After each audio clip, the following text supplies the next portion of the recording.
Bonjour à tous et bienvenue si vous nous rejoignez sur France 24. Fin donc du sommet du G7 à Hiroshima au Japon. Les chefs d'État et de gouvernement ont apporté une nouvelle fois leur soutien à l'Ukraine. Le président Zelensky a multiplié les rencontres bilatérales durant 2 jours. Il n'a toutefois pas rencontré, comme il le souhaitait, le président brésilien Lula.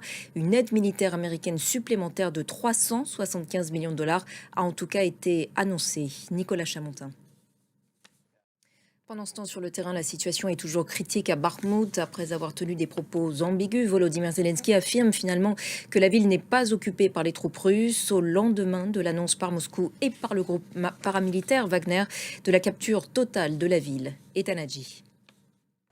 Voilà donc pour la situation toujours très confuse à Bakhmout. Les combats sont également acharnés autour d'autres villes stratégiques. C'est le cas d'Avdivka, à une douzaine de kilomètres de Donetsk. On rejoint dans le nord du Donbass notre envoyé spécial Johan Baudin. Bonjour Johan. Avdivka, donc autre ville stratégique dans ce conflit.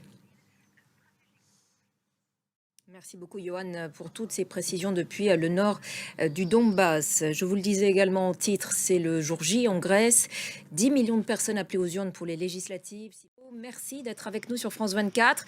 Tout d'abord, plusieurs nouveautés, il faut le dire, dans ces élections. Première fois que les Grecs de l'étranger votent. Première fois surtout d'un suffrage proportionnel. Quel impact potentiel ?